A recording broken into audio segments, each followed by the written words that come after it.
Assalamualaikum warahmatullahi wabarakatuh. Jemaah sekalian, al-mu'takifin wal-mu'takifat dan pemirsa dimanapun berada, alhamdulillah kembali kita diberikan kesempatan oleh Allah Subhanahu wa Ta'ala untuk menjalani kehidupan dan beraktivitas di hari ini, masih dalam rangkaian perjalanan kita di akhir-akhir menuju penghujung Ramadan.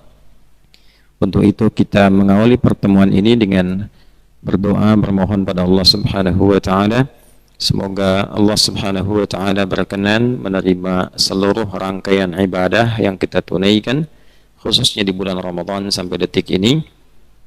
Dan kita bermohon semoga Allah memberikan kepada kita kekuatan untuk istiqamah, meningkatkan amal ibadah kita sampai selesai Ramadan, dan dipertahankan sampai kita kembali kepada Allah Subhanahu wa Ta'ala dalam kebaikan insyaallah. Untuk itu kita mencoba untuk berbekal dengan melanjutkan kajian kita memahami pedoman berkehidupan yang difirmankan oleh Allah Subhanahu wa Ta'ala dalam Al-Quran, dan ditugaskan Rasul mulia Nabi kita Nabi Muhammad sallallahu alaihi wasallam untuk menjelaskan, menerangkan, mendetilkan, dan mencontohkan apa yang difirmankan Allah dalam Al-Quran, sehingga mudah bagi kita melihat, memahami, dan mempraktekkan itu dalam kehidupan kita dengan ragam profesi yang kita pilih untuk dipertanggungjawabkan kembali kepada Allah Subhanahu wa Ta'ala. Kajian kita akan meneruskan pertemuan yang lalu, masih di dalam pembahasan surah ke-96, yaitu surah Al-Alaq. Surah ini berada di urutan ke-96 dalam mushaf seperti pernah kita bahas. Bagi yang baru bergabung, kami sarankan untuk menyimak di episode yang lalu sehingga terdapat ketersambungan dengan pembahasan kali ini dan tidak banyak kemudian terjadi pengulangan hingga menguras waktu yang sesungguhnya bisa kita manfaatkan dengan membahas apa yang akan kita kaji. Surahnya Makkiyah, sudah kita jelaskan definisi surah Makkiyah. Kemudian yang kita bahas terutama 5 ayat terdahulu dari 19 ayat untuk memberikan kesan pendalaman pengetahuan sebelum itu dipraktekkan dalam kehidupan. Jadi penting digarisbawahi untuk dikuatkan, 5 ayat pertama ini sekali lagi kita tekankan diturunkan oleh Allah Subhanahu wa Ta'ala kepada Nabi Muhammad sallallahu alaihi wasallam dalam masa pembekalan sebelum dimulai masa praktek dakwah, praktek penyampaian risalah. Untuk itu segala isi ya memberikan pesan yang kuat kepada kita sebelum mengamalkan, mengerjakan apapun, tugas apapun yang diberikan. Baik itu belajar sebagai seorang penuntut ilmu, baik itu bekerja sebagai seorang karyawan profesional, ataupun di bidang apapun, maka sebelum itu semua ditunaikan, hendaknya kita semua membekali diri dengan seluruh perangkat yang dibutuhkan dalam rangka menunaikan tugas yang diamanahkan kepada kita semua. Orang-orang yang punya bekal itu cenderung bisa menunaikan tugasnya dengan lebih baik, cenderung bisa mengatasi berbagai tantangan yang akan dihadapi. Sebaliknya, orang yang tidak membekali diri itu cenderung menghadapi banyak kesulitan yang tidak terpecahkan. Dan juga problem yang sering muncul adalah mendapati kegagalan-kegagalan yang berulang. Untuk itu kemudian adab pertama dalam Islam, apapun itu dalam Islam itu harus disiapkan dengan baik. Apapun itu, mau tidur saja kita disiapkan. Wudhu dulu, gimana caranya, miringnya kemana, posisi tangan di mana, doanya dibaca apa. Kita adalah umat yang penuh dengan persiapan, baik skala kecil ataupun skala besar. Jadi orang-orang yang tidak mempersiapkan diri dengan baik dalam setiap aktivitasnya, ini menunjukkan belum sempurna keislamannya. Ini poin yang sangat besar, yang jarang sekali dikaji. Orang-orang kekinian utamanya membahas surah ini itu langsung ke intinya. Iqra, rajin baca gitu kan. Tapi membaca untuk apa? Dalam rangka apa dibaca? Kapan ayat ini turun? Dalam suasana apa? Bagaimana keadaannya ketika diturunkan? Seperti apa Nabi mendalami diri dan menyiapkan diri untuk menerima ini? Perjuangannya bagaimana? Terkadang persiapan itu begitu kuat didapatkan untuk memberikan kepada kita kemampuan-kemampuan lebih menghadapi berbagai macam tantangan di lapangan.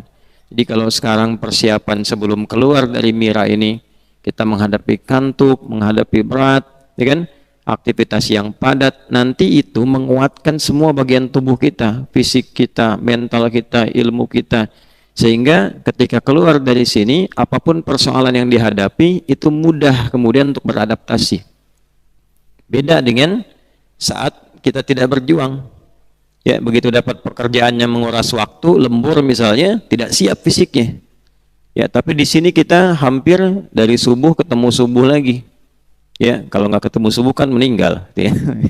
Subuh ketemu, subuh lagi beraktivitas. Maksudnya kita beraktivitas. Ya, dari mulai bangun, dari mulai sholat, kemudian sahur, ya, murajaah, siap-siap subuh, kemudian kajian. Setelah itu suruk sholat lagi, jeda sebentar, ngaji lagi, sholat duha lagi, ba'dal zuhur, kajian lagi, rehat, tuh kan? Nah, kemudian kita siap-siap asar, kajian lagi, berbuka, maghrib, demikian seterusnya sampai malam tarawih, sampai berdoa, sampai istirahat, bangun lagi. Itu kalau kita bawa keluar ritme tubuh kita selama 30 hari, misal kita menunaikan puasa atau sebulan kita menunaikan puasa Ramadan, dibawa keluar metabolisme dan bagian tubuh kita sudah siap. Jadi kalau di luar ada pekerjaan yang menuntut lembur, kita sudah siap. Ya, dan itu selalu aktif bagian tubuh kita, otaknya aktif. Jadi dalam lembur pun bukan hanya fisiknya diam berjaga, tapi otaknya aktif, spiritualnya aktif. Dia otomatis bisa zikir, otomatis bisa berpikir. Nah, itulah manfaat dari persiapan. Semua butuh persiapan. Ya, makan butuh persiapan. Kita mau buka kan ada persiapan dulu. Ya, sampai semua aspek berkeluarga persiapan. Mau nikah persiapan, siapan tuh, ya, persiapan. Ya, mau apapun ada persiapannya. Mau sekolah, kuliah, persiapan. Ya, jadi semua butuh persiapan. Jadi ayat ini menekankan persiapan yang matang dalam menghadapi setiap kegiatan. Paham sampai sini? Baik. Di antara persiapan itu yang penting kita lakukan, kita urutkan satu-satu dengan cepat. Satu, mendekatkan diri kepada Allah Subhanahu wa taala. Yang harus dilakukan. Makanya kita diminta untuk baca segala situasi, lantas awali dengan mendekatkan diri kepada Allah Subhanahu wa taala. Ya. Ya, maka dimulai dengan ayat pertama, Iqra bismi rabbikal ladzi khalaq. Jadi lihat langkahnya ya.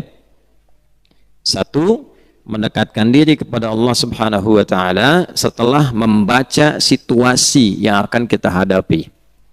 Bahasa kerennya itu setelah memitigasi ya persoalan-persoalan yang akan dihadapi. Baca dulu, misal mau kuliah nih, ada yang meneruskan ke luar negeri misalnya, atau di dalam negeri, baca apa yang akan dihadapi, jurusan apa yang akan diambil, pelajarannya apa saja, berapa SKS, dosennya siapa saja, tanya ya sebelumnya, nanti konfirmasi. Kampusnya di mana. Setelah itu, setelah tahu ini, mendekatkan diri pada Allah. Ya, minta kepada Allah dengan segenap keagungannya supaya kita diberikan kemudahan-kemudahan dalam menjalani aktivitas yang akan kita lakukan. Karena bagi Allah mencipta kita saja yang begitu kompleks sangat mudah, apalagi hanya nolong kita untuk memudahkan kegiatan yang akan kita awali. Ya, dan caranya dengan merendahkan diri. Yang kedua adalah mulai menyusun aktivitas itu dari yang terkecil sampai yang terbesar, yang sederhana sampai yang kompleks. Khalaqal insana min 'alaq. Ini makna jauhnya ya. Makna jauh karena nanti ada yang tekstual, ada yang kontekstual. Tekstualnya adalah menguatkan pada manusia, mencipta engkau saja yang kompleks, dimulai dari zigot yang paling kecil berkembang sampai engkau aktif beraktivitas sebagai insan, itu mudah bagi Allah. Tapi makna jauhnya adalah ketika engkau mengetahui tentang jalan hidupmu, untuk ditata menjalani aktivitas, maka runtutkan itu dari yang terkecil sampai yang besar. Pun juga dengan pembekalan seperti kita bahas di pertemuan lalu. Ya, bekali diri dari yang kecil sampai yang besar. Ilmu yang berjenjang, jangan lompat-lompat ngajinya. Susun kurikulumnya. Ya, kalau di pesantren itu kan terukur tuh. Kita ngaji apa tuh? Ya, dari mulai misalnya kalau di gramatikal bahasa Arab nahwu dari jurumiyah, jurumiyah naik ke emriti, emriti naik ke alfiyah, nanti alfiyah berapa syarahnya, terus sampai ke atas. Ya, kan di kurikulum juga di sekolah umum begitu. Ya, materi kelas 1 SD beda dengan kelas 2, beda dengan kelas 3. Nah, apalagi di agama. Ya, kalau nanti ada lompat-lompat belajarnya tidak sempurna, dan yang paling bermasalah nanti dalam bab adabnya. Ya, adab kepada Allah, adab kepada guru, adab kepada teman-teman. Itu kalau 3 ini selesai, maka adab kepada masyarakat itu bisa lebih mudah. Kemudian iqra wa rabbukal akram. Harus selalu optimis untuk memohon kepada Allah dengan segala sifat pemberiannya. Ya. Jadi caranya adalah ya untuk mempercepat pengetahuan itu, dekati Allah Subhanahu wa taala yang Maha apa? Maha memberi tanpa batas. Jadi kalau yang pertama berdoa, kedua mengurutkan, ketiga mulai mendekati Allah dengan takwa. Kemarin sudah kita bahas. Dari mana taunya takwa? Di Al-Baqarah di akhir ayat 282. Wattaqullah wa yu'allimukumullah wallahu bikulli syai'in alim. Jelas ya? Baik, jadi sifat ini juga yang keempat memberikan pesan kepada kita agar saat kita menuntut atau mengajarkan ilmu itu berusaha untuk ikhlas sebagaimana Allah memberikan kita tanpa batas. Ya. Allah ngasih tidak pakai biaya. Allah ngasih ya tidak pakai kompensasi. Ibadah bukan kompensasi pemberian Allah. Ibadah itu kewajiban kita saat diciptakan sebagai hamba, sudah otomatis. Ya, innani anallahu la ilaha illa ana fa'budni wa aqimis salata li dzikri. Quran surah 20 ayat 14. Innani anallahu la ilaha illa ana, sungguh akulah Allah, kata Allah. Tidak ada yang layak dipertuhankan dan tidak ada yang layak disembah kecuali aku, kata Allah. Maka jika kita mempertuhankan Allah, konsekuensinya otomatis menyembah Allah. Karena nama Allah itu punya 2 arti. Ya. Sudah? Punya berapa arti? Yang pertama, al-ilahul haq. Tuhan yang sesungguhnya. Yang kedua, al-ma'budul haq. Ya, yang sesungguhnya mesti disembah. Jadi ada aspek kebertuhanan, ada aspek penyembahan. Itulah nama Allah. Dari mana aspek yang kedua diketahui? Teruskan ayatnya. Fa'budni, kan? Wa aqimis salata li dzikri. Sembah aku, kata Allah. Kalau sudah bertuhan, konsekuensinya menyembah. Kan untuk membuktikan kita bertuhan, pembuktiannya apa? Ibadah. Ya, setiap segala klaim itu butuh pembuktian. Orang tua mengklaim mencintai anaknya, buktinya apa? Buktinya diberikan perhatian, diberikan kelengkapan, diberikan pakaian, diberikan kasih sayang. Nah, itu klaim butuh pembuktian. Kita punya klaim bertuhan kepada Allah, buktinya apa? Kan? Maka kita beribadah membuktikan kebertuhanan. Jelas? Pemberian Allah Subhanahu wa taala, ya, sekali lagi, adapun pemberian Allah Subhanahu wa taala itu terkait dengan semua sifat kemurahannya, semua sifat kemuliaannya, judi wal karam. Ya, al-jud wal karam. Karena itu, jika kita ingin meneladani ini yang menghasilkan nanti limpahan pengetahuan, maka dipakai manhajnya, at-tariqul wadih, jalan keteladanannya. Bagaimana itu? Saat Allah memberi tanpa batas, kita pun berusaha memberi dengan ikhlas. Ya, jelas? Baik. Ada yang tahu di sini para rasul itu kalau kemudian sudah berdakwah, kalimat paling viral yang disampaikan itu apa?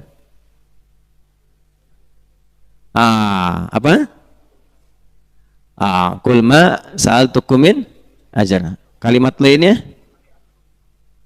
Kalimat lainnya apa?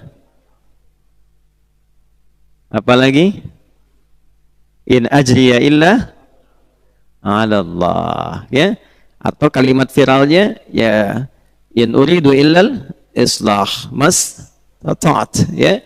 Saya tidak menginginkan apapun kecuali yang baik-baik saja, semampu saya, dan saya nggak minta apapun.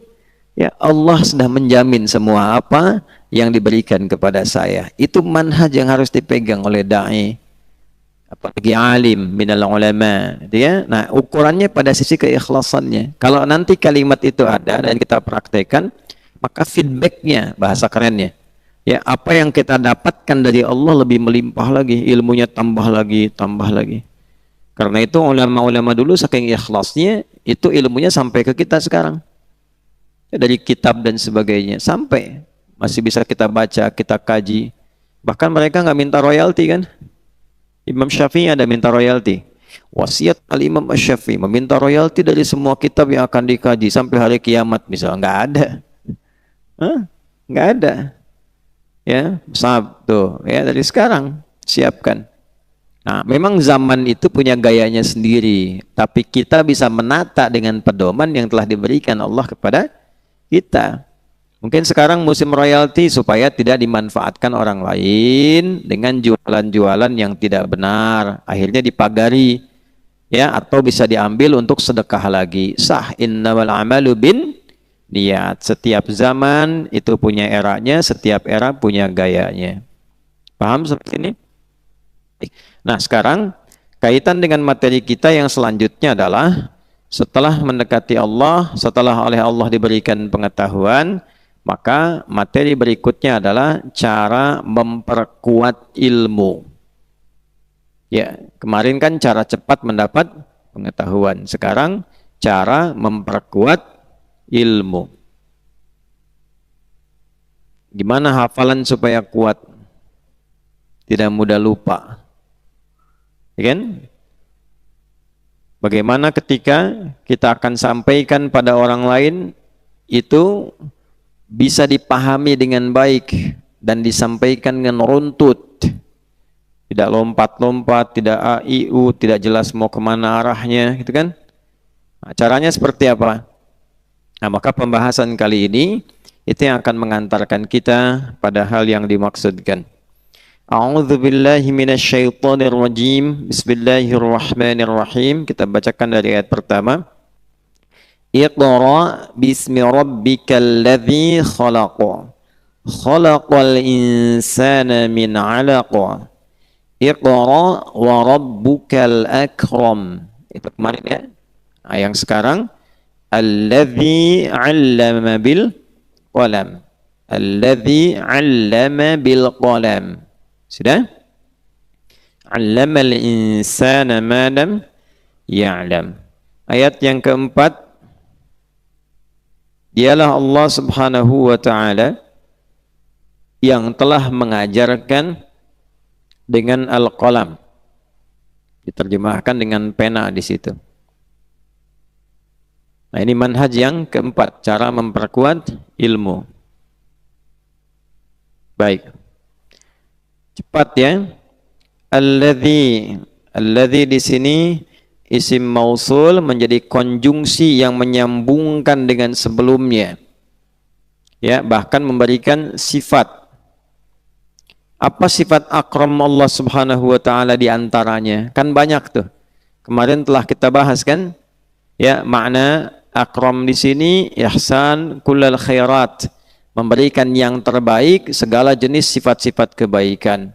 Kemudian juga al-jud, memberikan pemberian tanpa batas, ya. Kemudian tajawuz an jahlil ibad, melampaui semua kebutuhan-kebutuhan hambanya, diberikan tanpa batas. Nah, cara Allah memberi tanpa batas itu supaya terikat dengan kuat pada hambanya, tidak mudah hilang. Allah ngasih ilmu nih. Jadi kalau kita berikhtiar belajar, ya, itu kan ikhtiar kita untuk menarik perhatian Allah sesuai ketentuan. Kata Allah, kamu belajar saya kasih, kamu sholat saya tambahkan, kamu baca Quran saya berkahi. Lalu kita ikuti itu, belajarlah kita. Sholatlah kita, baca Al-Quran kita, dikasihlah oleh Allah. Jadi ilmu yang kita dapatkan pada akhirnya pemberian Allah. Ya, karena ikhtiar kita pun sesungguhnya mengikuti keinginan siapa? Allah. Nah, itu puncaknya begitu tuh.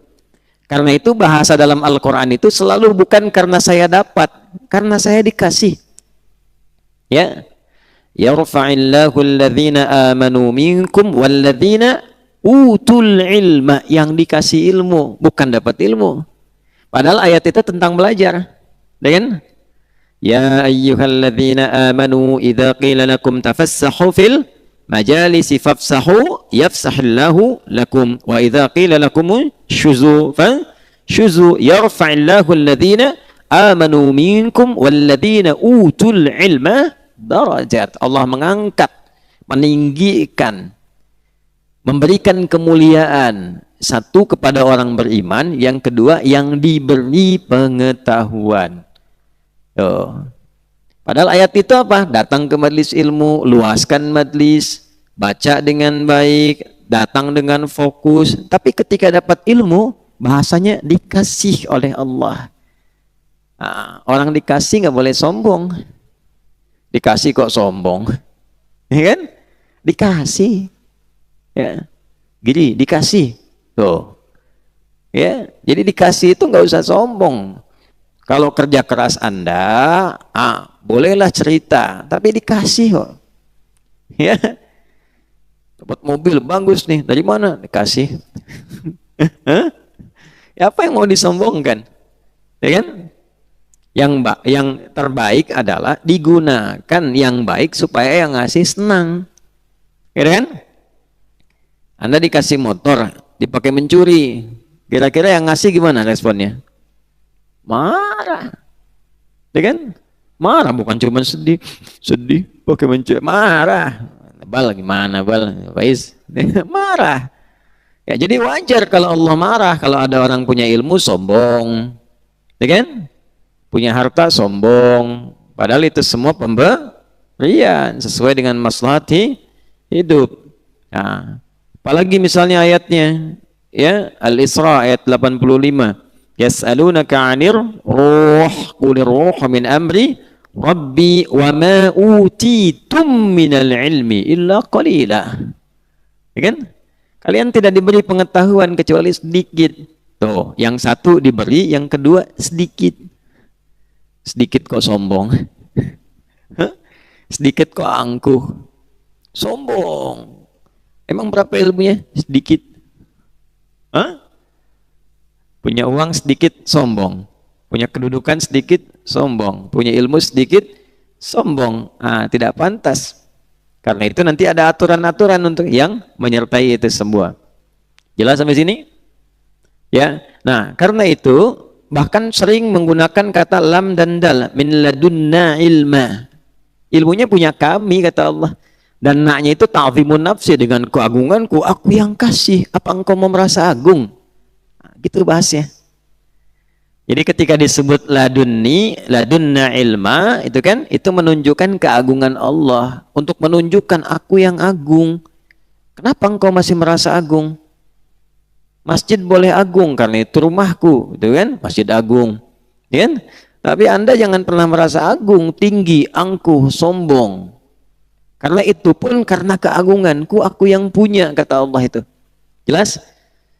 Untuk itulah Qarun ketika sombong dengan mengatakan ini ilmuku yang menghasilkan harta, langsung dilipat oleh Allah. Bumi lipat tuh Qarun, fakhasafna. Ya, kami perintahkan pada tanah untuk melipat itu. Di surat Al-Qasas yang kemarin kita bahas itu, ya. Innama utituhu ala ilmin indi. Ya, saya tuh dapat ini karena ilmu saya. Tuh, dibalas oleh Allah. Lipat tuh, bumi lipat itu, dilipat, terjadi likuifasi. Jelas? Nanti belajar lebih jauh, ya. Nah, untuk itu teman-teman sekalian, bagaimana Allah Subhanahu wa ta'ala memberikan kemuliaannya untuk memperkuat apa yang telah diberikan itu, maka ditegaskan langsung oleh Allah, alladzi 'allama bil qalam. Allah mengajarkan kepada kita ya untuk mengikat semua yang diberikan itu bil qalam. Dengan apa? Qalam. Nanti maknanya bisa beragam, kita bahas satu-satu di sini. Ya. Pertama, 'allama. Apa 'allama artinya? Mengajarkan. 'Allama yu'allimu ta'liman, fahuwa mu'allim. Paham? Itu di ilmu sharaf pembahasannya. Nanti kita tambah sedikit pakai ilmu ma'ani supaya mengerti. Kalau darrasa yudarnisu tadrisan, apa artinya? Darrasa. Kalau darrasa belajar. Kalau darrasa apa? Mengajar. Sama-sama mengajar. Apa bedanya 'allama dengan darrasa? Kenapa guru di sekolah, di SD, ya kan? Di TK disebutnya mudarris. Tapi guru-guru di masjid, di perguruan tinggi disebutnya muallim. Ya kan? Muallim, ustadz. Tuh. Apa kira-kira? Faf. Darasa itu asalnya menunjuk pada sesuatu yang ringan dan sederhana. Simple. Ya. Karena itu tempat mengajarnya disebut dengan madrasah. Yang belajar di situ TK, SD, kan SMP, karena pelajarannya masih sederhana. Simple. Ya, anak TK belajar baca, kan ini Ali, ini Bapak Ali, ini Ibu Ali, ini anaknya Ali, ini tetangga Ali. Yang satu bilang ini Budi, ini Bapak Budi, ini temannya Budi, gitu kan? Ya, kan tidak menuntut pemahaman sekali lagi. Yang penting bisa baca, simple, ya kan? Yang penting bisa dibaca. Kalau sudah bisa baca, sudah tidak menuntut pemahaman. Dia tidak akan dicari itu Budi siapa, tetangganya siapa namanya, bapaknya tinggal di mana, tidak. Nah, itulah darasa. Ngaji juga begitu, ya kan? Kan kemarin kita bahas kan ba ba ba ba ba, ya kan? Alif fatha a ba fatha ba a ba, gitu kan? Mim dhamma mu kaf fathah ka lam dhamma lu mu ka lu, gitu ya. Nah, itu yang penting bisa baca. Ya. Nah. Ayo tulis tuh ya, buat ceramah tuh ya. Tapi kalau sudah naik levelnya untuk penyampaian ilmu, bukan sekedar tahu, tapi tahu ilmu. Bahasa kerennya kalau kita belajar lebih dalam tuh, misalnya di ilmu kalam atau filsafat, nanti ada yang namanya ontologi, epistemologi, aksiologi. Ya. Itu bukan biologi, ya. Ontologi, dasar dari segala hal. Akarnya. Epistemologi jadi kerangka, dari dasarnya jadi kerangka. Kerangka berpikirnya. Dasarnya apa nih? Ya, menjadikan ini mau dibahas. Kerangkanya apa? Sudah paham cara berpikirnya, worldview-nya apa, baru aksinya bagaimana. Ilmu untuk menjalankan kerangka itu menjadi sebuah rumusan beraktivitas, itulah aksiologi. Nah, ini kalau kita turunkan dari itu semua, tidak menggunakan darasa, tapi menggunakan alima ya'lamu. Ya, Allah. Jelas?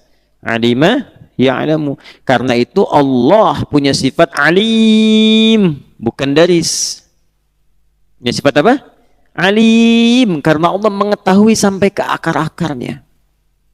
Sampai ke perencanaan dia, sampai ke tindakan sedang, akan, atau telah terjadi, atau bahkan sebelum terjadi. Ya, Henry sedang berpikir di dalam hatinya, itu Allah sudah tahu, dirumuskan di pikirannya, sudah ketahuan. Akan dilakukan, tidak dilakukan, Allah Maha tahu. Karena itu disebut alim. Ya, kita nggak bisa Manusia itu paling-paling alim. Sifatnya allamah, tahu banyak tapi terbatas. Makanya dibatasi dengan ta, walaupun bentuknya mubalaghah untuk sifat, dari alam tambah ta untuk menunjukkan banyak taunya tapi terbatas. Ya, terbatasnya di mana? Setelah dikerjakan atau dikonsep baru tahu, tapi sebelum dimunculkan belum tentu tahu. Ya kan? Ya, manusia itu hanya bisa tahu kalau diungkapkan tahu. Tapi tidak tahu apa yang diniatkan. Jelas sampai sini? Nah, jadi ini menunjukkan dalam Islam penyampaian pengetahuan itu sifatnya lengkap. Orang Islam itu diharapkan walaupun belajarnya dari tahap yang paling bawah, tapi pada akhirnya sempurna informasi yang didapatkan, sifat ilmunya. Jelas? Karena itu Allah berkehendak mengajarkan dengan allama, bukan darrasa. Ada nabi yang ulet, senang menulis dari yang sederhana-sederhana. Kecil-kecil tulis itu kan, ya, darasa. Makanya nabinya disebut Idris. Ya, nabi yang senang belajar dari yang kecil-kecil. Yang namanya Idris artinya senang belajar. Ya. Ya, kalau yang kedinginan tiris namanya, ya. Idris itu nabi yang senang apa? Senang belajar. Jelas? Nah, kembali alladzi 'allama, begitu digunakan kata 'allama memberikan kesan Allah tidak pelit. Tuh. Ini menunjukkan sifat akramnya, sekali lagi dikonfirmasikan oleh Al-Qur'an. Sifat pemberian tanpa batas ini menginginkan kita mendapatkan ilmu dengan lengkap. Jadi kalau belajar mesti lengkap. Jangan setengah-setengah. Apa tujuannya? Ingin memberi fatwa. Hukum apa? Hukum A misalnya. Sebelum ngasih fatwa, belajar dulu dengan lengkap. Jangan setengah-setengah. Buku misalnya, kita belajar nih. Ingin membahas tentang hukum bayi tabung misalnya. Ya kan? Bahas dulu. Kasusnya apa, prosesnya bagaimana, penjelasan seperti apa, runtut dari awal. Ya, ayatnya bagaimana, hadisnya bagaimana, tidak ditemukan prakteknya, hukumnya seperti apa, kalau kias-kiasnya kemana, syaratnya seperti apa, didapatkan dari mana misalnya spermanya, ya, kemudian ketika akan diberikan durasinya seperti apa, bagaimana cara mengeluarkan, macam-macam. Ketika sampai ke detil itu, ya, karena dalam prosesnya nanti ya akan ada beda-beda. Beberapa tempat di rumah sakit itu menggunakan perangkat yang haram. Bagaimana statusnya ketika keluar? Disuruh nonton dulu misalnya gambar-gambar tayangan yang tidak benar, yang sifatnya haram. Itu bagaimana hukumnya? Sampai ke situ berpikirnya. Nah, jadi cara kita menyimpulkan hukum itu diajarkan dalam Islam mesti lengkap. Itu sampai yang paling kompleks. Ya. Kalau ditanya nih, bagaimana kalau saya di jalan, boleh batal nggak puasanya? Tanya, jalannya kemana Pak? Terus jalannya pakai kaki apa kendaraan? Kendaraannya roda 2 apa roda 4? Waktu pakai roda 4 macet apa enggak? Tuh kan? Nah, kemudian bagaimana kekuatan di jalannya, bisa tahan apa enggak? Lalu kalau menggunakan pesawat, ya, merusak zona waktu atau tidak, sampai segitunya tuh. Ya. Nah, itulah ilmu. Itulah apa? Ilmu. Kalau tidak dekat dengan Allah, susah menemukan itu. Karena itu di Quran surah 35 Fatir di ayat ke-28, sifat ilmu yang telah dimiliki alim yang memilikinya, jamaknya ulama, diikat dengan kedekatan yang tinggi kepada Allah. Kedekatan seorang alim dengan Allah sehingga menghadirkan rasa pengawasan dari Allah, disebut dengan khasyah namanya.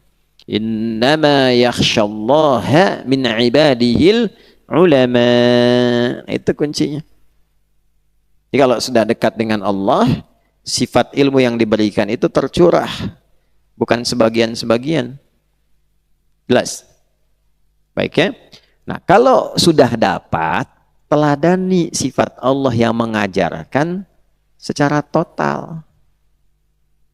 Ya, sudah akram, tidak berupaya pasang tarif, tidak mendefinisikan ilmu dengan rupiah, definisikan dengan dolar, ya, tidak begitu.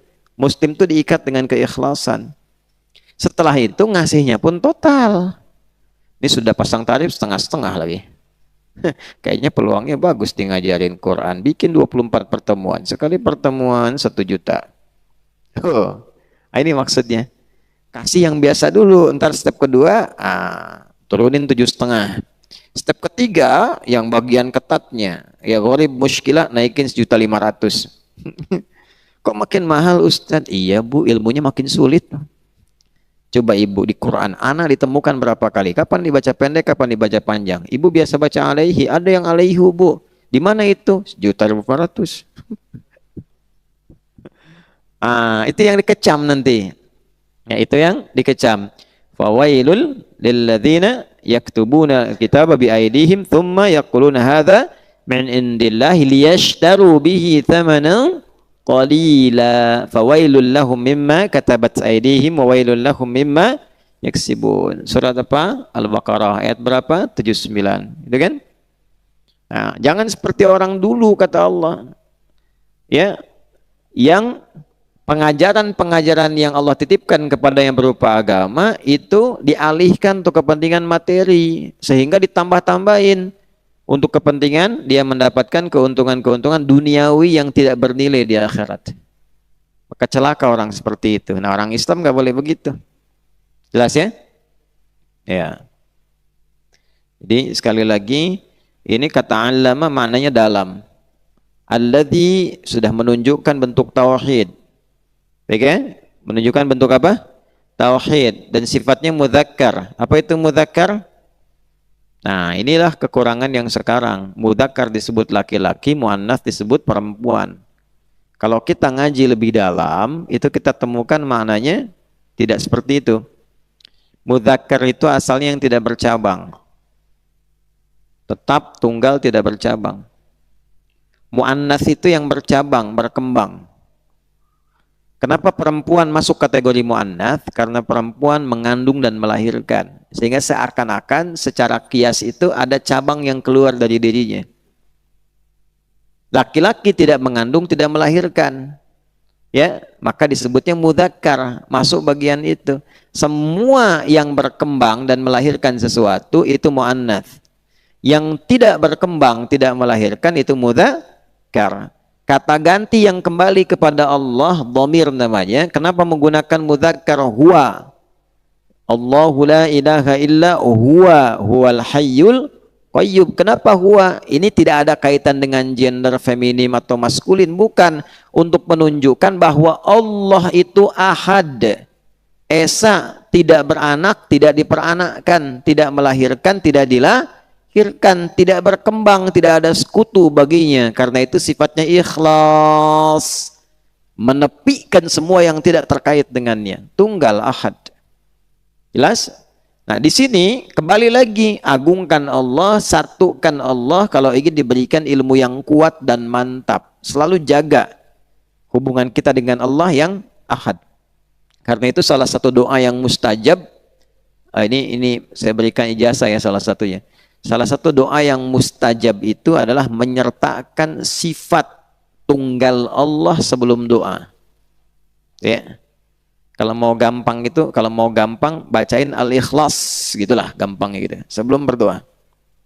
Jadi satu kali, wallahu a'lam bimuradi, satu kali ada seorang sahabat berdoa, doanya kedengaran oleh Nabi.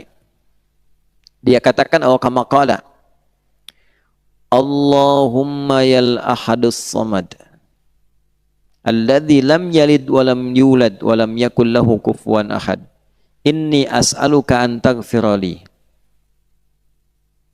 Kedengaran oleh Nabi. Dia berkata, Allahumma yal ahadus samad, ya Allah yang esa, tunggal, yang tempat bergantung dari segala hal. Alladzi lam yalid wa lam yulad, yang engkau tunggal, tidak beranak, tidak diperanakkan. Wa lam yakul lahu kufuwan ahad, engkau maha kuat, tidak membutuhkan sekutu yang lain. Inni as'aluka an taghfirli. Saya enggak minta banyak ya Allah, dengan semua sifat muliamu ini saya mohon ampuni saya. Kata Nabi, atau kama qala, ya, hal alimta bima taqul? Tahu enggak kamu barusan berdoa itu bilang apa? Dijawab orang ini, atau kama qala Allah wa rasuluhu a'lam. Laqad da'auta bismillahil a'zam. Idza du'iya bihi ajaba wa idza su'ila bihi a'ta. Engkau baru saja berdoa dengan dibuka menggunakan nama Allah yang paling agung, yang kalau engkau mulai dengan itu semua doa akan dijawab, permintaan akan diberikan. Ya. Ada lagi imam nih. Imam musim-musim begini tarawih, ya, atau sholat-sholat malam, itu kesenangannya main kulhu lagi. Makanya di beberapa komunitas masyarakat sanad ini nanti diikuti pada rakaat kedua, tapi ya misalnya pertamanya Al-Baqarah sampai selesai, keduanya kulhu gitu kan. Keduanya Ali Imran, ya, terus rakaat kedua di pertamanya, keduanya apa? Kulhu. Nah, yang paling lucu diadukan. Kalau ini kulhu terus, rakaat pertama kulhu, kedua kulhu, maghrib kulhu, isya kulhu kan? Baik, sampai ikhlas jamaah tuh. Dan surat Al-Ikhlas. Ya. Diadukan ke Nabi SAW. Begitu diadukan, Nabi itu bijak sekali, ditanya, kenapa engkau senang baca kulhu? Ya Rasulullah, karena saya mencintai Allah, dan di surat Al-Ikhlas itu didapati semua sifat-sifat keagungan Allah. Atau kama qala. Viral kalimat itu menembus langit, maka turun kalimat kepada Nabi SAW, ya, Muhammad sampaikan kepadanya, karena dia mencintaiku, aku pun mencintainya. Nah, ini faedahnya alladzi nih. Ini kita bahas cuman alladzi aja tuh, tapi maknanya dalam sekali. Nah, jadi kalau kita berilmunya untuk mentauhidkan Allah, nah itu dia, mengenalkan Allah. Baru bangun tidur tadi ingatkan tuh.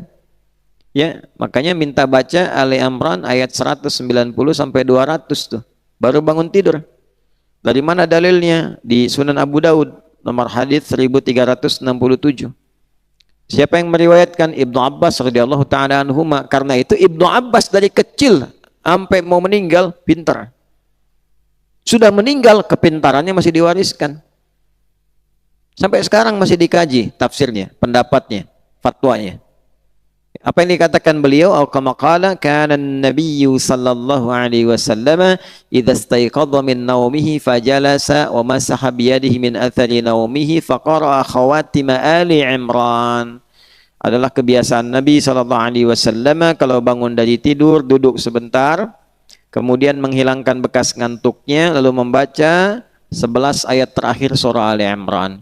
Dari apa dimulainya?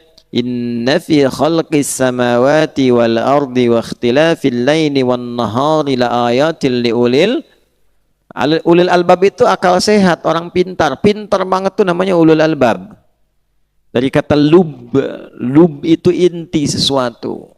Saya sering ilustrasikan dengan kelapa. Tahu kelapa? Kelapa itu kan ada kulit bagian luarnya. Setelah itu ada apanya? Serabut kan? Lalu ada apa lagi? Yang kerasnya? Nah, batoknya. Di dalam batok ada apa lagi? Ada kelapanya kan, yang dagingnya itu kan. Nah, tapi di dalam itu ada apa lagi? Ada airnya. Di dalam air di antara itu ada yang halus, yang lembut, yang paling enaknya, paling nikmatnya tuh. Ya, kan dalam kelapa itu, kalau kita berdirikan kelapa begini, kan? Nah di puncak sebelah sini tuh ada yang paling halus ya kan, yang paling enak. Makanya setelah diminum airnya kan yang dikeruk tuh yang itu yang dipengenin. Karena saking lembutnya, itulah lub namanya. Lub. Jadi kalau ada ilmu itu, ada orang yang baru paham baru luarnya aja. Belum ngerti maksudnya kemana. Ya. Nah, ini baca alladzi diartikannya yang aja. Mau sayang mau tidak pokoknya yang. Alladzi yang, gitu kan? Nah, itu baru luar, serabut itu. Ya. Baru ngaji ke nahwu, oh ini isim mausul. Ini apa? Masuk ke batok. Kan? Ya. Nah, tapi kalau sudah kita bicarakan alladzi, ini yang dimaksudkan menunjuk kepada Allah, menunjuk sifat akramnya sekaligus mentauhidkan pada zatnya. Oh, lub ini, ulul albab.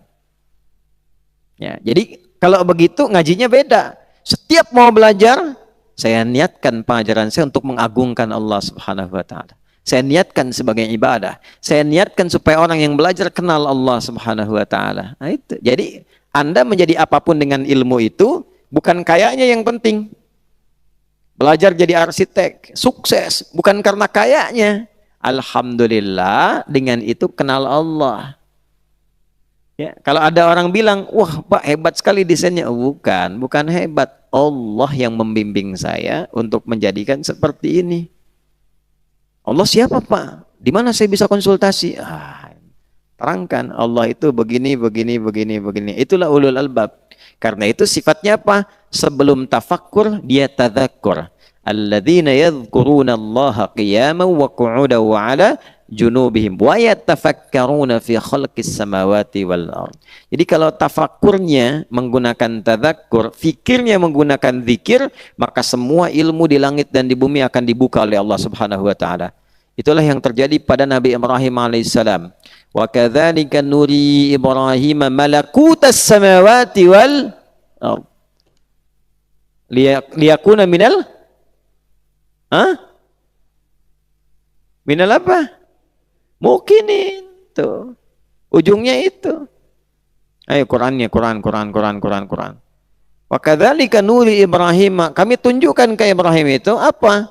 Malakutas samawati wal ard, semua akses pengetahuan di langit dan di bumi. Sehingga lihat apa saja ingat Allah.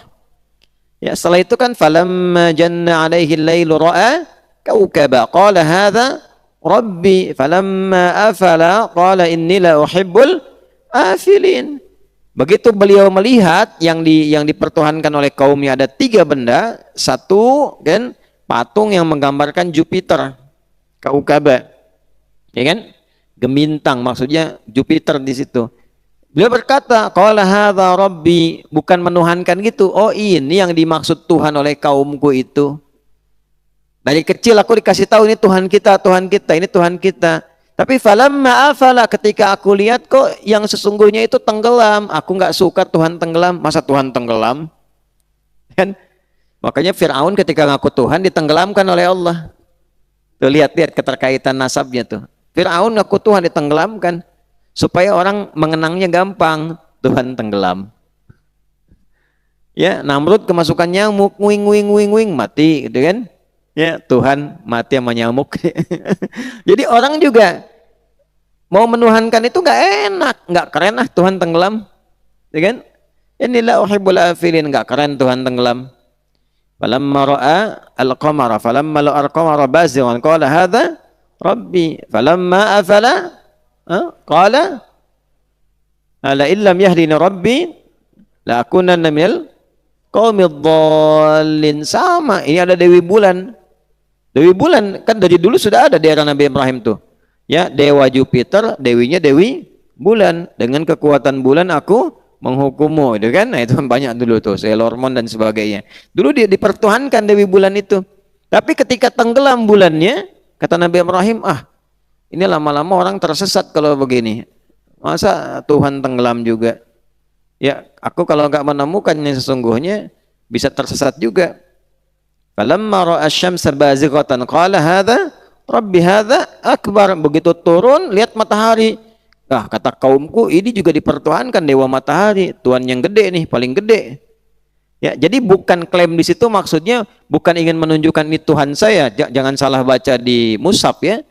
Ya, jangan menyimpulkan begini, Ibrahim juga majusi karena mengakui matahari sebagai Tuhan. Bukan, itu salah. Nah, itulah serabut namanya, belum nyampe batok. Ya, itu serabut namanya. Baca terjemahan langsung menyimpulkan. Bukan, kaumku menuhankan dewa matahari. Ini yang diviralkan kepadaku sejak kecil sehingga dikatakan ini Tuhanku, ini Tuhanku. Tapi falamma afalat tuh. Ya, tatkala itu tenggelam, apa yang dikatakan Nabi Ibrahim? Ya, qala ya qaumi. Ya, dia berkata, ya qaumi ini bari. Oh, saya nggak ikut-ikutan lah. Ya, mimma tusyrikun. Saya nggak ikut-ikutan dengan yang seperti itu. Bagi saya nggak masuk akal. Gitu kan? Matahari gede, cuman tenggelam. Malam nggak muncul. Bulan malam muncul, siang nggak ada. Ntar kalau saya butuh Tuhan siang-siang, siangnya nggak ada Tuhannya. Ya, matahari cuma sampai maghrib. Malam saya butuh, Tuhannya nggak ada. Ya kan? Maka baru kemudian beliau mengatakan, ini wajjahtu wajhiya lilladzi fataras samawati wal hanifan wa ma ana minal musyrikin. Kan? Baru saya hadapkan sepenuhnya ya kepada Tuhan yang hak. Inilah allama. Nah, pencariannya begitu. Jadi tafakkurnya diiringi dengan tadzakur. Kesimpulannya jadi benar. Ya, kan itu riset. Riset. Jadi ada yang mengklaim itu Tuhan dalam bentuk benda, diriset oleh Nabi Ibrahim. Katanya matahari Tuhan, dewa matahari. Dilihat mataharinya, diriset. Itu tafakkur namanya. Fi khalqis samawati, dilihat. Jelas. Tapi kesimpulan akhirnya, inni wajjahtu. Itu poinnya. Saya hadapkan diri saya kepada Allah yang hak, yang sesungguhnya. Jadi sepintar-pintarnya orang, pada akhirnya itu tunduk kepada Allah. Kalau merasa pintar nggak kenal Allah, atau pada puncaknya mengatakan Tuhan tidak ada, nah itu se-error-errornya manusia. Coba gini-gini. Ini kacamata nih. Uji ya. Nih, Uji As-Sanusi nih. Kacamata nih. Saya kasih nih. Misalnya, misal kasih. Saya bilang misal dulu nih ya, supaya jelas kan bulan puasa nih. Ini misal saya kasih nih sama Fauzi. Begitu udah dikasih, Fauzi dapat nih. Dipakai sama Fauzi. Lalu Fauzi mengatakan dengan kacamata itu, nih kacamata.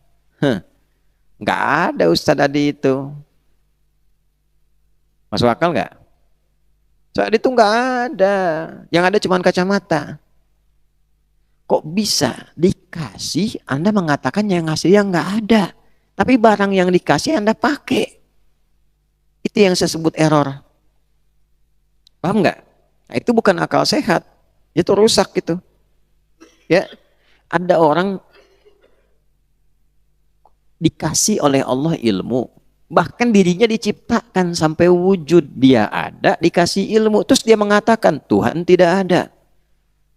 Itu stres itu. Kurang sehat. Ya. Nah, kalau stres itu tegang maksudnya. Terlalu tegang. Renggangkan dulu biar tenang. Pakai apa? Zikir.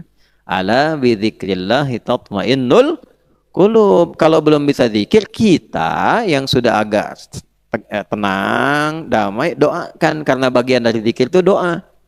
Wadhkur rabbaka fi nafsika tadarruan wa khifatan wa dunal jahri minal qaul. Nah, jadi kalau ada yang belum ketemu dengan Tuhan, jangan dicela. Ya, jangan dihinakan tapi didoakan supaya Allah menyentuh kalbunya. Seperti Nabi mendoakan Umar bin Khattab radhiyallahu taala anhu. Itulah indahnya Islam. Jelas? Nah, jadi kalau ilmunya ingin diikat sehingga kuat, niatkan belajar untuk mentauhidkan Allah. Itu poinnya. Kalau ngajar, niatkan mengajar supaya orang yang belajar kenal Allah.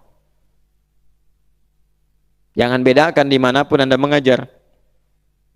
Jika sudah jadi ulama, jangan lihat-lihat. Ya, jangan pilih-pilih maksudnya. Satu kali, saya ada jadwal di satu perusahaan besar sekali. Di Indonesia. Jadwalnya hari Rabu, saya masih ingat. Ini mungkin terjadi kisaran 9-10 tahun lalu. Di Pengkolan dekat rumahnya Hanif tuh. Ya, di Pulau Ribung ya. Jalan situ tuh. Itu yang markirinnya menarik tuh. Namanya Tile. Karena dia tinggi, preman situ wajahnya kayak Pak Tile. Oh, mobil kita lewat kebetulan pas nggak ada yang dikasih receh, dia tendanglah mobil kita kan. Nah, bukan mobil kita sebenarnya, mobil tukang taksi saya karena senumpang. Terus satu saat balik lagi kita isi pengajian, qadarullah Allah tempatkan di dekat situ. Ya, kita sewa ada satu rokok, sewa di situ.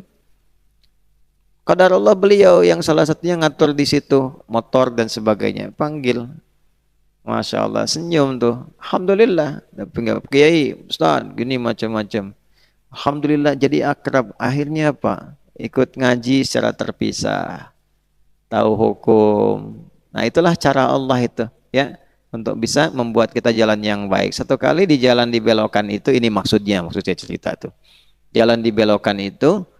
Nah, saya konfirmasi jadwal Rabu, saya telepon Selasa. Cuma mau tanya, memastikan besok itu bagaimana jadwalnya. Oh Ustadz, katanya mohon maaf, besok nampaknya ruangannya dipakai, jadi kita tidak bisa untuk mengadakan acara. Oh baik, terima kasih. Setelah itu ada telepon masuk, langsung setelah itu. Ya, WA atau telepon waktu itu. Kemudian cuma bertanya, Ustadz besok ada jadwal enggak? Kelompok kecil ibu-ibu. Mungkin 3-5 orang lah mau ngaji. Saya bilang tidak ada, insya Allah saya datang. Begitu ditutup tuh telepon lagi yang tadi perusahaan besar tadi. Ya, Ustadz ternyata salah paham. Besok itu ruangannya masih bisa dipakai. Nah, saya cuma mau tanya deh. Ya, Syafiq tuh, kalau di situasi itu kira-kira gimana jawabannya? Hah? Gimana? Oh, pikir-pikir dulu. Pak Dolo gimana kira-kira? Dolo tuh singkatan Duni loh gitu. Nah, kan gimana? Tuh, nggak mudah itu. Zik gimana Zik? Wah, udah dekat-dekat mau nikah nih, tawaran begini gitu kan? Bahaya tuh. Coba kira-kira gimana? Nah, inilah ujiannya. Sampaikan sama kita kan, mohon maaf Pak, saya sudah ada jadwal, barusan pas ditutup ada yang minta. Gitu. Nah itu ketika dijaga oleh kita, Allah lipat gandakan, ilmu dilipat gandakan, wawasan ditambah, rizki dijaga gitu. Nah itu ujiannya. Jadi kalau benar-benar ingin mentauhidkan, baru ngaji langsung diuji sama Allah tuh. Ya, antum lagi itikaf nih, ada tawaran ngajar, bayarannya 10 juta misalnya. Saya mau tanya nih, lanjut itikaf malam ini atau pindah dulu? Izin Ustaz sebentar, ada yang urgen. Urgen. Aduh. Aduh, wajahmu urgen tuh. Jelas sampai sini? Ah, itulah tauhid. Ini kita tuh baru baca alladzi 'allama tuh, kalau pengen 'allama diajarkan penuh, alladzinya dipakai. Kita ngajinya agak dalam nih, sama tasawufnya juga kita bahas gitu ya. Itu poinnya. Baru setelah itu diikat dengan yang kedua, bil qalam. Bil apa? Qalam. Karena itu yang Allah ciptakan di antara yang pertama dicipta itu adalah al-qalam. Di antara yang pertama dicipta. Ciptakan qalam, pena, tuliskan. Ditulis di lauh mahfud, pena nulis tuh. Bulan, sebulan, kita alami kejadiannya. Yang pertama kali dicipta, kenapa dituliskan? Supaya menguatkan takdir kehidupan yang dijalani oleh kita. Jelas? Jadi fungsi kolam itu saat dicipta menguatkan apa yang kita siapkan, apa yang kita dapatkan, dan apa yang akan kita amalkan. Itu penguat. Karena itu tema kita itu sekarang cara menguatkan apa? Ilmu. Allah juga ketika menguatkan pujian kepada Nabi, yang menghilangkan tuduhan-tuduhan orang-orang pada masa itu menggunakan kolam. Bahkan surahnya surah Al-Qalam. Surah ke-68 itu turun untuk menguatkan pujian kepada Nabi yang menepis tuduhan yang bengis yang disampaikan orang-orang yang ingkar pada masa itu. Nun tuh. Nggak jadi sin, nun. Tuh. Nun dan semua pembuka huruful muqatta'ah itu ada hikmahnya semua. Wallahu a'lam bimaradiha. Allah yang paling tahu dengan maknanya. Tapi kita diberi kode di situ. Kenapa yang ini Toha? Kenapa di sana Qaf? Kenapa di sini Alif Lam Mim? Ya kan? Ya, di sini Kaf, Ha, Ya, Ain, Shad itu. Kenapa itu? Kok yang di sini nun? Dalam tinjauan ilmu bahasa saja, kalau kita ngaji bahasa yang dalam, udah kagum kita. Karena Allah ingin membebaskan tuduhan yang dialamatkan pada Nabi yang ujungnya menggunakan nun semua. Ya, coba lihat. Nun wal qalami wa ma yasturun. Ma anta bi ni'mati rabbika bimajnun. Tuduhannya pakai nun. Majnun, ujungnya nun. Ya. Dibalas oleh Allah pakai nun lagi. Wa inna laka la ajran ghaira mamnun. Paham gak sampai situ? Itu indahnya Quran. Nun, engkau menuduh Muhammad dengan ujung huruf pakai nun. Engkau yang suka membuat syair menggunakan tuduhan kepada Muhammad dengan nun. Aku balas dengan satu surat yang dibuka dengan nun. Nun, seperti engkau membuat nun untuk mencela Muhammad, aku bebaskan Muhammad dari tuduhan menggunakan nun. Wal qalami wa ma yasturun. Penguat ini sudah aku tuliskan dan aku perintahkan pada pena untuk menuliskannya. Nun wal qalam, dan pena wa ma yasturun, dan telah diperintahkan untuk menuliskan. Apa yang dituliskan itu? Ma anta bi ni'mati rabbika bimajnun. Ya. Muhammad, ma anta bi, ma ketemu bi taukid. Ya. Tanamkan pada dirimu yang paling dalam dengan nikmat yang aku berikan kepadamu. Nikmat dulu didahulukan, Muhammad. Gak usah sibuk dengan celaan mereka. Nikmatku lebih banyak dibandingkan dengan celaan. Manhaj. Kalau dicela orang jangan marah dulu. Nikmat Allah lebih banyak daripada celaannya. Ya kan? Oh, dicela sedetik kok marah. Padahal nikmat setahun. Ya kan?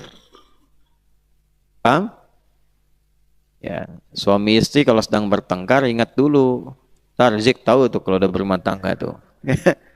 Kalau sedang bertengkar, ingat akurnya berapa lama. Itu nikmat. Bertengkar sehari kan akurnya 10 tahun. Masa yang sehari menghilangkan kehidupan rumah tangga selama 10 tahun? Itu maksudnya. Kalau ngaji begitu tuh enak, kita ngaji dulu tuh. Makanya belajar. Belajar, siapa lagi tuh? Pal, belajar Pal. Ya. Nah. Paham? Ma anta bi ni'mati rabbika bimajnun. Kamu sama sekali tepis itu, abaikan aja. Fa'rid anhum. Ya, abaikan aja itu. Ya, nikmatku lebih banyak diberikan kepadamu. Ma anta bi ni'mati rabbika bimajnun. Wa inna laka la ajran ghairu mamnun. Pakai nun lagi. Dan tanamkan pada jiwamu yang paling dalam. Engkau itu telah berlimpah pahala tanpa batas untukmu. Kita aja dibatasi. Bagian sodakoh. Satu sodakoh itu batasnya berapa? 700 kali lipat. Sekali sholat 10. Baca Al-Quran satu huruf 10. Nabi Muhammad nggak ada batasnya. Wa innalaka la ajran ghaira mamnun. Gak ada batasnya. Kenapa gak ada batas? Karena ngajarin kita. Berapa banyak umatnya setiap baca Quran ngalir lagi, setiap sholat ngalir lagi, setiap sedekah ngalir lagi. Muhammad, nikmatku banyak kepadamu pakai nun. Mereka mencela engkau dengan nun. Abaikan nun yang majnun. Karena engkau dengan nikmatku bukan majnun. Engkau la ajran ghairu mamnun. Paham? Itu. Baru dari nun ke mim. Mim itu kan ta'zim. Ya, menunjukkan sesuatu yang agung. Makanya diucapkan lewat lisan. Tempatnya di bibir. Ya. Wow, mimba. Di sini kan? Ya. Membuka itu. Wa innaka la'ala khuluqin azim. Di antara nikmat itu, engkau perangaimu teladan luar biasa. Agungnya akhlakmu. Gitu. Dibalik oleh Allah. Itulah nun, dan suratnya surah Al-Qalam. Nah, Allah menguatkan pujian kepada Nabi dengan mencatatkannya, karena semua penguat itu tercatat. Makanya kenapa nikah itu dicatat? Karena kalau modal foto bisa diingkari. Ozik mau nikah cuman dipoto, nggak pernah dicatat misalnya. Ya, begitu merasa harus pindah kepada hati yang lain, ditunjukkan ini kan Anda sudah menikah. Wah, itu kan waktu itu sedang drama.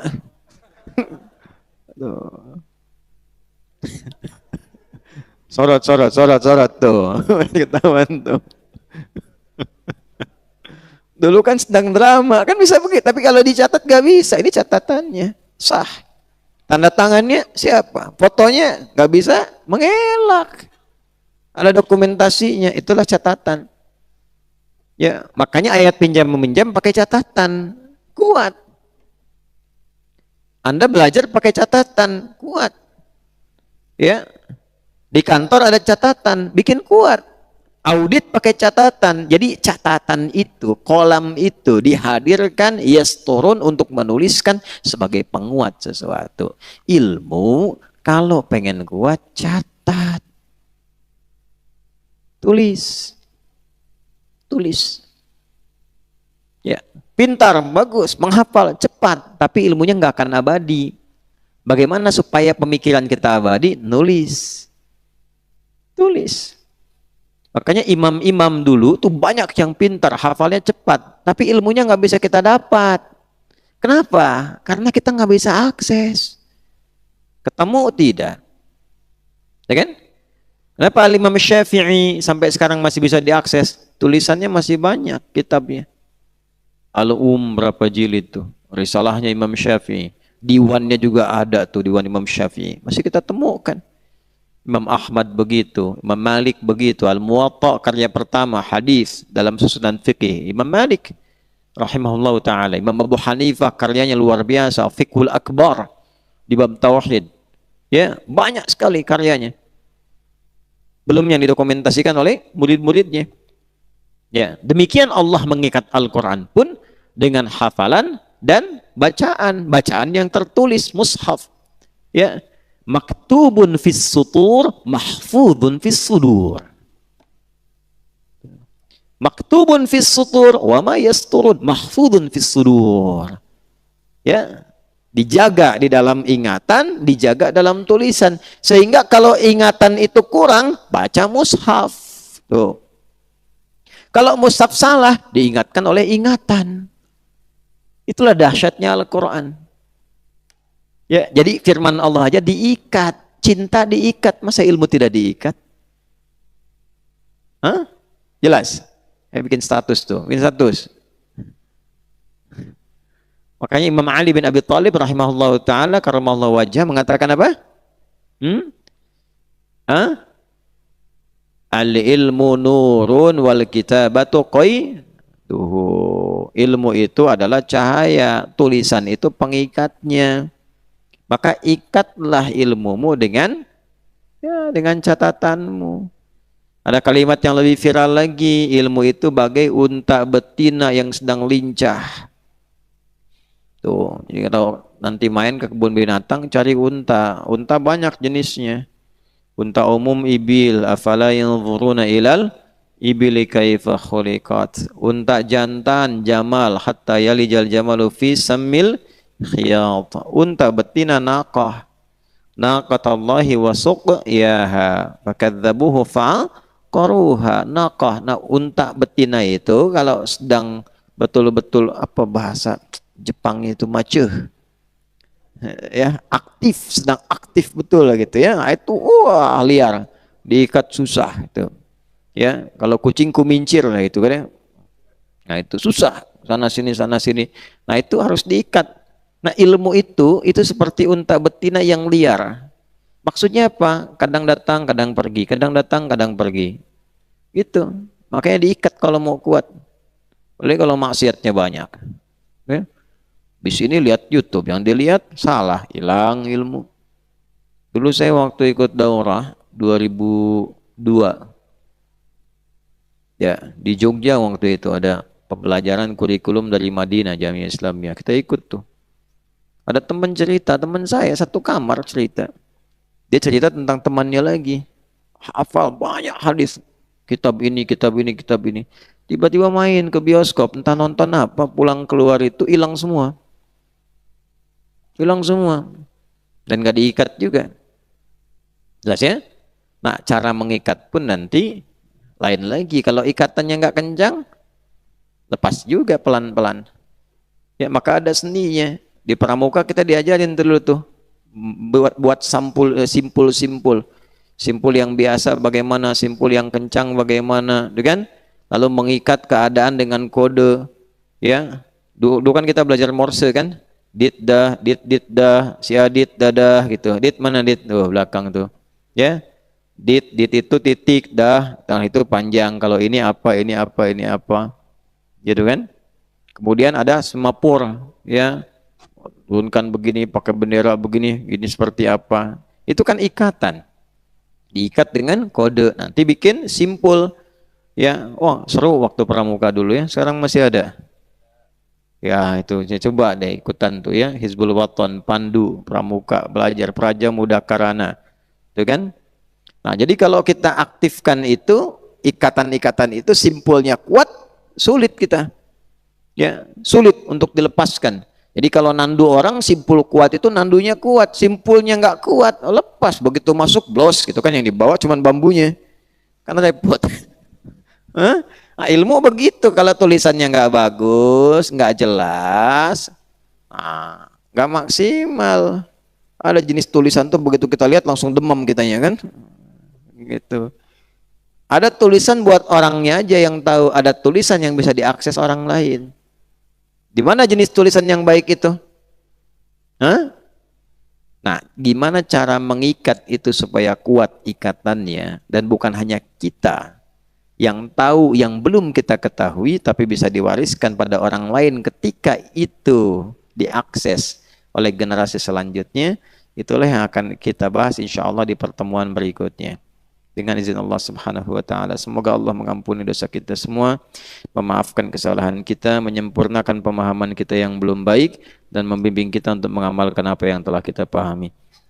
اللهم تقبل منا إنك أنت السميع العليم وتب علينا إنك أنت التواب الرحيم اللهم علمنا ما ينفعنا وفقهنا فيما تعلمنا ووفقنا يا الله لنعمل ما فهمناه وصلى الله على سيدنا محمد وعلى آله وصحبه أجمعين وآخر دعوانا سبحانك اللهم ربنا وبحمدك نشهد أن لا إله إلا أنت نستغفرك ونتوب إليك والحمد لله رب العالمين. Demikian, mohon maaf. Assalamualaikum warahmatullahi wabarakatuh.